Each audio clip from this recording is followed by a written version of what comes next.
الرجيم بسم الله الرحمن الرحيم ما كان محمد أبا أحد من رجالكم ولكن رسول الله وخاتم النبيين عن أبي هريرة رضي الله عنه أن رسول الله صلى الله عليه وسلم قال إن مثلي ومثل الأنبياء من قبلي كمثل رجل بنى بيتا فأحسنه وأجمله إلا موضع لبنة من زاويته فجعل الناس يطوفون به ويعجبون له ويقولون هلا وضعت هذه اللبنة قال فأنا اللبنة وأنا خاتم النبيين واجب الاحترام قابل صدر تقریب اور معزز سامعین 7 ستمبر 1974 کو ملک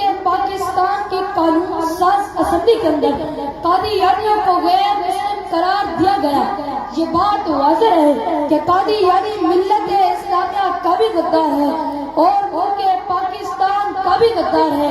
قادیانیت کی اکائی مرزا غلام قادیانی ہے جو اسلام کا مبلغ بن کر سامنے آیا, مجدد بن کر ابھرا, پھر عقیدہ نبوت جیسے اہم عقیدے میں رکھنا ڈال کر نبوت کا دعویٰ کر ڈالا.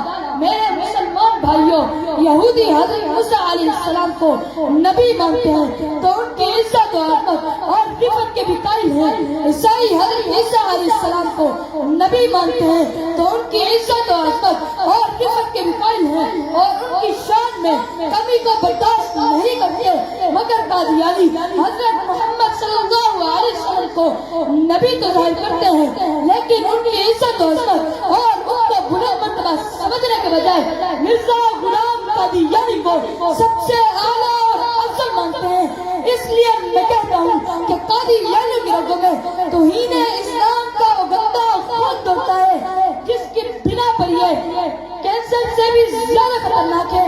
قادیانیت کا وجود ملت اسلامیہ کے لیے ایک نصور ہے اور ایمان کے لیے زہر قاتل ہے. قادیانیت حضور پرنور محبوب کبریا احمد مجتبی محمد مصطفیٰ صلی اللہ علیہ وسلم سے بغاوت و عناد اور عقیدہ نبوت پر دھاکہ زنی کا نام ہے.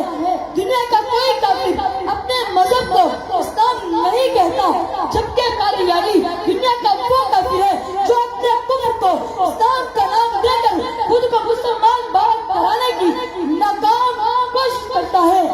دنیا کے کافر اسلام کے لیے سانپ کی مانند ہے جبکہ قادیانی آستین کے سانپ ہیں.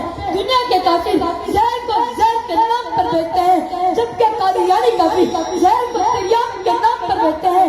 یہ شراب کی بوتل پر زمزم کا لیبل لگانا چاہتے ہیں لیکن یاد رکھو ذوالفقار علی بھٹو مرحوم کی وزارت عظمیٰ کے دور میں دستوری طور پر قادیانیوں کو غیر مسلم قرار دیا گیا.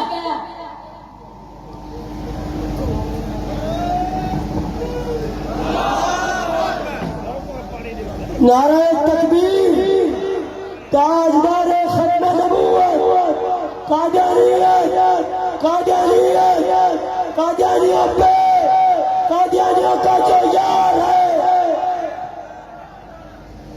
اب کوئی بھی اسلام کا نام لے گا انہیں مسلمان نہیں سمجھ سکتا. ہم قادیانیوں کو کل بھی مسلمان نہیں مانتے تھے, ہم قادیانیوں کو آج بھی مسلمان نہیں مانتے. اسلامی ملک میں غیر مسلم بناتے خود خطرہ نہیں ہوتے لیکن اگر وہ سازشی ٹولے کا روپ دھار لیں تو وہ ملک کے لیے مسلسل خطرہ ہوتے ہیں. اس لیے میرے مسلمان بھائی توجہ کر لباس سے قسم میں سینکڑوں اور حضرت بھی ملتے ہیں, لباس سے قسم میں سینکڑوں اور حضرت بھی ملتے ہیں. اگر جینے کی خواہش ہے تو کچھ پہچان پیدا کر. وما علینا الا البلاغ.